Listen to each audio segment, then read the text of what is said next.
started out the season great, and all of a sudden now you've hit that dreaded mid-season slump. And we're getting a lot of athletes that are contacting us talking about how they've lost their power suddenly and their timing is way off. They feel like they're either way out ahead, hitting it off the end of the ball, chasing out ahead so much all the time, or sometimes dragging and they have no power and they don't understand why. In a nutshell, what we have to try to do at this point of the season is balance the two elements that we have.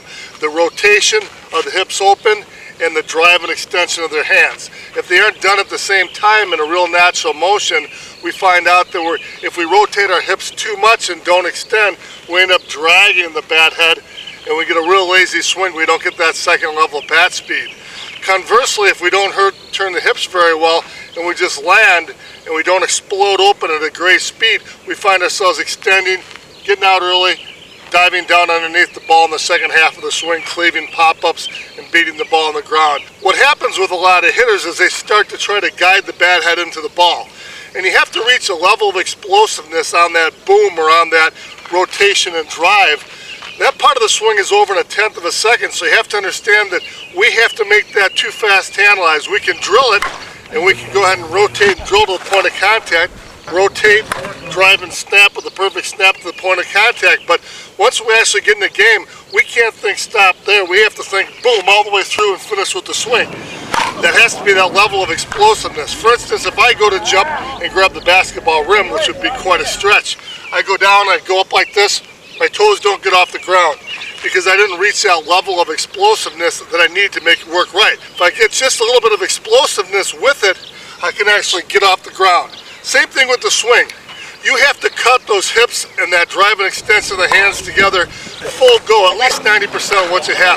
Too fast to analyze, that's what the pros always say, or the guys that are naturals in your neighborhood, they'll say, we get up and grip it and rip it. There's a lot of truth to that because when you go, if you turn your hips real slow, there's no weight transfer, there's no rotation, there's no back foot following the hip up. It's a very slow swing. But if I go fast with that, at 90%, I'll reach the threshold of explosiveness and I can make those hips rotate fast enough so that the foot drags. I get a block and I get a rotation. Get a good weight shift, everything else works well. So understand you have to trust it, you have to cut it loose at least 85 to 90% of what you have on the boom. Again, you can do this for your timing. Whine, get that bracelet, your head, push yourself off the back foot, and when you land, explode, boom, as fast as you can. 90% of what you got, and just trust you're going to hit the ball. Now, when we talk about making the point of contact, we do that connection drill and the snap drill. We turn our hips open, and we drive and we snap to the point of impact over and over. That reinforces where the ball has to be at the point of impact, your point of contact. But when we actually get to a game, start to trust you're going to hit the ball. You want to get that bat going from A to B at the end, and we'll catch the ball somewhere in between, within that tenth of a second or wherever the time frame is. That's what you have to trust. That's why you have to learn to cut it loose, and that's one of the things that keeps you from lunging.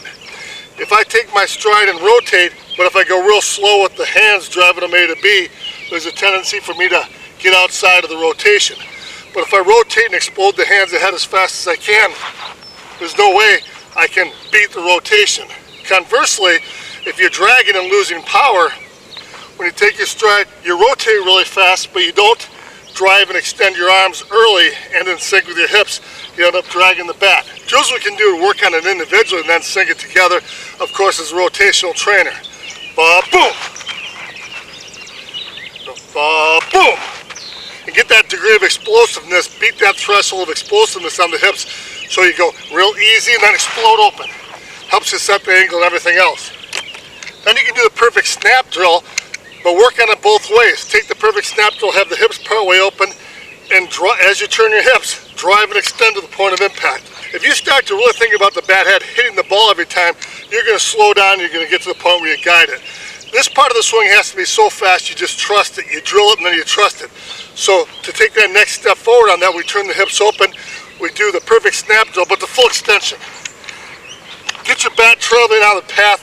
You want to drive the ball up at the top or bottom of the ball, and get used to A to B. That'll make sure that you explode, you don't slow it down and end up dragging and trying to guide the bat. You'll be able to get that in an instant, A to B. And then simply you can take some full swings with that, put it all together. Easy, boom! Working on that nice level the slide up swing, and aiming at the top or bottom of the ball. That's a part of the swing you have to trust. You can't have a comfort zone where you slow it down. We get a lot of hitters that want to do that. When you go to cut the speed loose on it, you have to reach that threshold of explosiveness on that boom in the second part of the swing. Drill it and train it and go through the different steps, but when you actually get to the plate, cut it loose or grip and rip it.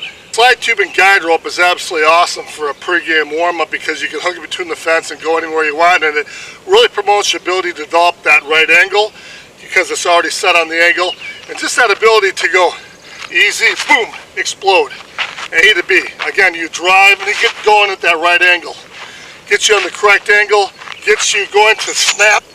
Your rotation and your drive and snap are working at the same time and they're in balance. One is not overpowering the other, and that's the real big key. We aren't dragging and we aren't lunging because we get up enough threshold of speed that when we snap, our snap is catching up and keeping right up with the hip rotation. But like a real bat, this just takes us to the point of contact. And again, we drill to the point of contact to understand where that should be, so we aren't chasing way out ahead or getting caught way back here. But when we actually get to a game, we have to trust that that drilling comes through and we do the perfect snap drill to full extension. A on a straight line to B. And we just catch the ball in between there. Too fast to analyze, that's done again in less than a tenth of a second, this portion of A to B. It keeps us in sync with the hips. They work together, we get the right angle, but you have to trust you're gonna hit the ball correctly at that point. Getting that rotation and getting that extension in balance makes the swing feel almost effortless at times and really brings success. Something you can drill, but once you get to a game, that drilling will help you explode it at that threshold that you need of speed to make it work properly. Ba-boom!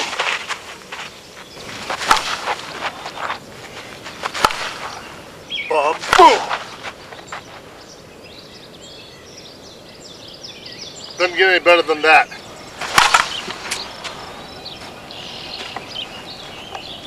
This bat feels great. Nothing feels like the aftermath. It's got a sweet spot this big.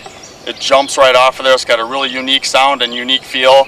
It's great, and with the unload, they've even advanced on the model last year. It's even better. Here we have the Evil BP ball. Is it the first time you hit it today, Kyle? Yeah, first time I hit them.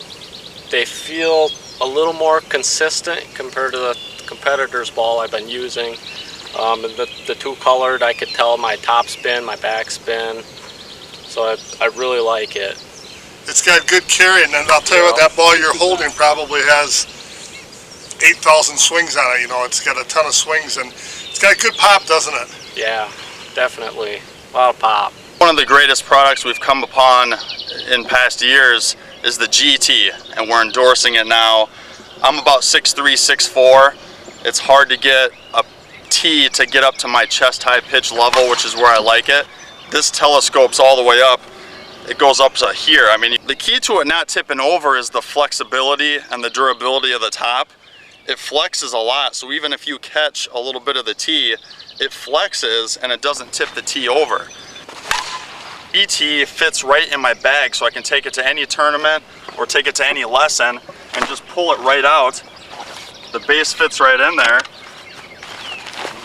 And also the tee telescopes down to a small area, so it fits right in your bat bag. And the ease of putting it together, it's just got a great design on it. It's got a simple little pin there. You slide it down, latch it right in, and you're good to go.